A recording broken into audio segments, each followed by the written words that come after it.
Mister Ramendran sir ഒന്നിങ്ങോട്ട് വരൂ.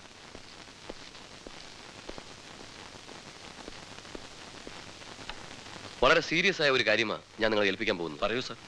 Nisha sea foods and എക്സ്പോർട്സിന്റെ ഓണർ ഉർമീസ് തമ്പാൻ എന്റെ അയൽവാസിയാണ്.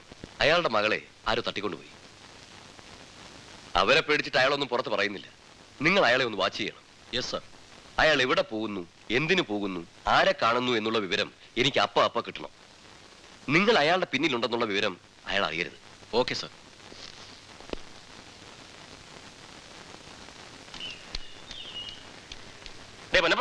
എന്താണ്? ഇന്ന് രാത്രി നിന്റെ വണ്ടി ഒന്ന് വേണം. അമ്മയെ കൊണ്ട് സ്ഥലം വരെ പോവാനാ. പിന്നെ നീ വരണമെന്നില്ല, വണ്ടി മാത്രം മതി. അണ്ണാ ഒരു കുഴപ്പമില്ലടേ, ഞാൻ പറയുന്ന പോലെ കേട്ടാ മതി. ഞാൻ കുറച്ച് കഴിഞ്ഞ് വരാം. ചെല്ല്. റാണി, എന്താ ഇവിടെ? ഞാൻ റാണിയെ കാണാൻ തന്നെ വരികയായിരുന്നു. എന്തിന്? എന്ത് പെട്ടെന്നാ കാര്യങ്ങളുടെ നൂലാമാലയിൽ അഴിയുന്നത്. എനിക്ക് മിക്കവാറും പണം ശരിയാവുന്ന മട്ടുണ്ട്. നേരോ? അതെ. അപ്പോഴിനി ആ കല്യാണം നടത്താലോ? നടത്താം. നബീസുന്റെ കല്യാണം ഞാൻ വിചാരിച്ചാലും ഭംഗിയായി തന്നെ നടക്കും. ഭാഗ്യമുള്ളോളല്ലേ ആ കുട്ടി? നബീസുന് മാത്രമല്ല, ഉണ്ണിക്കുണ്ട് ഭാഗ്യം. ഒരുപക്ഷെ ഉണ്ണിയുടെ ഓപ്പറേഷനുള്ള പണവും എനിക്ക് തരാൻ പറ്റിയേക്കും. എന്താ, ഞാൻ തന്ന വാങ്ങില്ലേ? അതല്ല, ഞാനത് എങ്ങനെ തിരിച്ചു തരാ? എനിക്ക് അത് തിരിച്ചു വേണ്ടെങ്കിലോ? അയ്യോ, അത് പറ്റില്ല. എങ്കിൽ അതൊരു നീണ്ട കടമായി കൂട്ടിക്കോ. അങ്ങനെ കടം തിരികെ ചോദിച്ചോണ്ട് വല്ലപ്പോഴൊക്കെ എനിക്ക് റാണിയെ വന്നൊന്ന് കാണാമല്ലോ.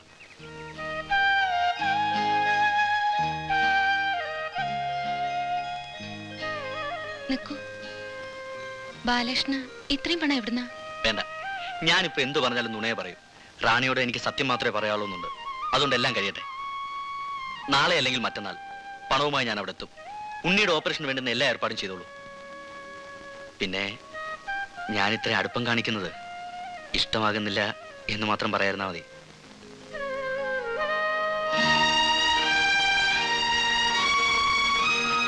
ടയർ 4 പുതിയതിടണം, പെയിന്റ് ചെയ്യണം, എന്തൊക്കെ പണിയുണ്ടോ അതൊക്കെ ചെയ്യണം. മൊത്തത്തിൽ ഇവരെ നല്ല കണ്ടീഷനാക്കി കുട്ടപ്പനാക്കി റോട്ടിലിറക്കണം. എന്തോരും പറഞ്ഞേ പറ. താൻ തൊണ്ടി വെടികൊണ്ട പന്നിയായി നിൽക്കണേ. ലോട്ടറി അടിച്ചോ സാറിന്? ലോട്ടറി നിന്റെ അപ്പൻ ഞമ്മന്റെ വായനലും എന്തൊക്കെ അറിയണ്ടേ? ഫോൺ വന്നോ, ലോട്ടറി അടിച്ചോ? സാർ ഇപ്പൊ ഒന്നുമില്ല ഇവിടെ. കാലത്തേനും ധർമ്മക്കാരും കൂടെ എഴുന്നുള്ളൂ. സാർ, ഞാൻ പെയിന്റ് ചെയ്യാൻ വന്നാളാ. പെയിന്റ് ചെയ്യാൻ വന്നാളാ? അപ്പൊ തന്നോട് ഞാൻ ഉച്ചക്കല്ലേ വരാൻ പറഞ്ഞേ? വാ. ദേ, ഇതൊക്കെ ഒന്ന് വെള്ള പൂശണം, പിന്നെ പെയിന്റ് ചെയ്യാനുള്ളടത്തൊക്കെ പെയിന്റ് ചെയ്യണം. എന്തോരും വെച്ചത് പറഞ്ഞേ പറ. താൻ എന്തോടെ ഒളിഞ്ഞു നോക്കണേ? ആണാണോ പെണ്ണാണോ എന്ന് അറിയാനാ? സാറേ, ഇതിന് ടയറില്ലല്ലോ. ഇതെങ്ങനെ കൊണ്ടുപോകും? കൊണ്ടുപോയി എവിടെ കൊണ്ടുപോണു? തനിക്ക് ഈ വണ്ടി ഇവിടെ ഇട്ട് തന്നെ കംപ്ലീറ്റ് പണി ചെയ്യാൻ പറ്റുമോ? ഇതെന്തത്? താൻ എന്റെ പിന്നെ ഇറക്കണം നടക്കണേ? വീട് വൈറ്റ് വാഷ് ചെയ്യാൻ. തനിക്ക് ഈ വീട് ഇവിടെ ഇട്ട് തന്നെ കംപ്ലീറ്റ് വൈറ്റ് വാഷ് ചെയ്യാൻ പറ്റുമോ?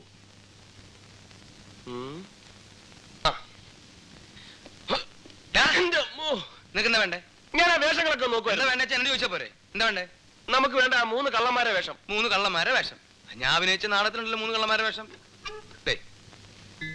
ഇത് പറ്റും നോക്കി. ഇതിങ്ങനെ കണ്ണി വെക്കണ കണ്ട? ഇത് കൊള്ളാം. ഇത് 3 എണ്ണം കാണും. അപ്പൊ ഇത് മതി. ഇതൊന്നും വേണ്ടെന്നേ. ഇതൊരു മാതിരി കോമാളി വേഷം പോലെ ഇരിക്കും. ഇത് മതിയെന്നേ, ഇത് മതി. ഇനി നമുക്ക് ഉറുമീസ് തമ്പാൻ ഒരു വേഷം കൊടുക്കണം. അയാൾക്ക് എന്തിനാ നമ്മൾ വേഷം കൊടുക്കണേ? അയാൾ തുണി എടുക്കണ്ട വരണേ?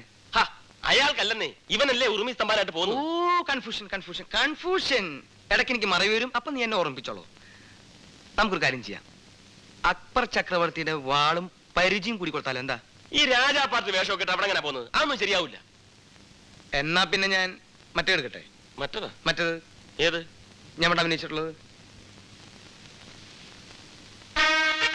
അലക്സാണ്ടർ ചക്രവർത്തിയായിട്ട് സ്റ്റേജില് 3 വർഷം വെലസി ഇങ്ങനത്തെ ഡ്രസ് ഇട്ടിട്ട്. പറ്റത്? പറ്റില്ല. പിന്നെ വാസ്കോഡിയാമ ഇന്ത്യയിൽ ആദ്യമായിട്ട് വന്നപ്പോ ഇങ്ങനെ വെറുതെ ഇവിടെ വന്നേ, അവിടെ പണിയില്ലാത്ത സമയത്ത്. അപ്പൊ ഇങ്ങനെ ഒരു ഇത് ഉണ്ടായിരുന്നു. പറ്റില്ല. ചുമ്മാ അല്ല ഉർവശി അടച്ചു കൂട്ടിയത്. എന്താ? അല്ലെ മനുഷ്യന്മാരുടെ വേഷമൊന്നും ഇല്ലേ? നീ ഇപ്പൊ ഉർവശി തീറ്റേഴ്സിനെ പറ്റി എന്താ പറഞ്ഞേ? ഞാനൊന്നും പറഞ്ഞില്ല. മതി കളി മതി. നിനക്കിപ്പോ അങ്ങനെ പ്രത്യേകിച്ച് കള്ളന്റെ വേഷമൊന്നും വേണ്ട. നിന്നെ കണ്ടാ തന്നെ ഒരു കള്ളന്റെ ചായ ഉണ്ട് കേട്ടാ. തമാശക്കാരാ.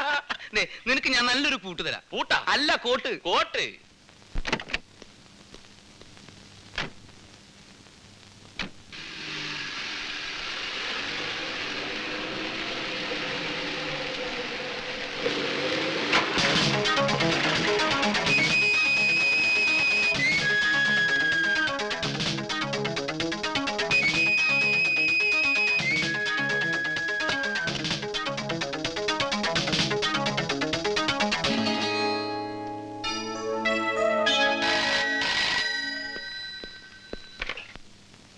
സാർ അത് ഞാനാണ്. ഉർമീസ് തമ്പാൻ ഇപ്പോ ബാങ്കിൽ 4 ലക്ഷം രൂപ വിഡ്രോ ചെയ്ത് പോയിട്ടുണ്ട്. എങ്ങോട്ടാ പോയത്? വീട്ടിലേക്കാണെന്നാ തോന്നുന്നത്. രാമേന്ദ്രൻ, നിങ്ങളൊരു കാര്യം ചെയ്യുക, ഉറുമീസിനെ ഉടനെ ഫോളോ ചെയ്യുക. അവൻ ആ പണം ആർക്ക് കൊടുക്കുന്നു അവരെ ഉടനെ അറസ്റ്റ് ചെയ്യുക. Yes sir.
അങ്ങനൊക്കെ ഇവിടെ തന്നെ നോളി ഇനി വരണ, ഞാൻ ഒന്ന് മുന്നോട്ട് പോയി തരാം. ഇന്നും കൂടി ഇവൻ ബാലകൃഷ്ണ, ഇവിടെ ആരും ഇല്ലേ?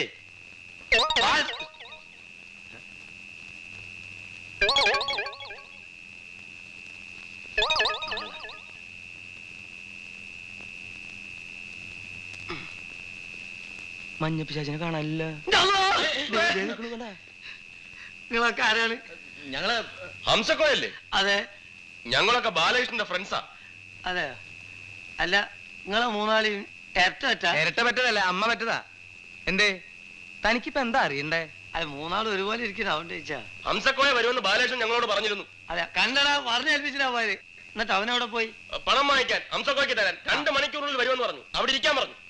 ഇവിടെ ആ 2 മണിക്കൂറല്ല 4 മണിക്കൂർ ഇരിക്കില്ല ഒരു ഫ്രണ്ടിന് വേണ്ടി. എടാ വരടാ, ഇവിടെ വന്ന് കുത്തിരിക്കുക എല്ലാരും. ബാലകൃഷ്ണൻ കാശ് വാങ്ങിക്കാൻ പോയതാ. നമുക്ക് എന്നേ ഫുൾ ക്യാഷ് ആയിട്ട് വായിരിക്കിരിക്കേ. ആ അപ്പൊ ഞങ്ങൾ ഇറങ്ങട്ടെ. ഇറങ്ങാനൊക്കെ എന്താ വലിയ ചില്ലിത്തൊക്കെ പോളൂ. ഇപ്പൊ എന്തിനാ കൊരങ്ങച്ചൻ ചിരിച്ചേ? ഞാൻ അവന്റെ മോന്തക്കിട്ടൊന്ന് കൊടുത്തു വരട്ടെ. എനിക്ക് അയാളെ കണ്ടാൽ തന്നെ ഭയങ്കര ദേഷ്യം. അയാളൊരു ഷർട്ടും കഴുത്തിലൊരു ടവലും. ഇതിലെ കണ്ടേ ഒരു ഉടുപ്പിന്റെ ഫാഷനേ. ഇവിടെ തന്നെ ഇരിക്കണം, ഞങ്ങൾ ഉടനെ എത്തും. നിങ്ങൾ എത്തണ്ട, അവനെത്തിയാ മതി. ബാലകൃഷ്ണൻ ആ താനും മീശ പറഞ്ഞു പോണ്. അതൊക്കെ നല്ലോണം ഒട്ടി ചെയ്തിട്ട് പോ. അയ്യോ, പെട്ടെന്ന് വിട്ടോ. അള്ള പറ്റിച്ചല്ലോ.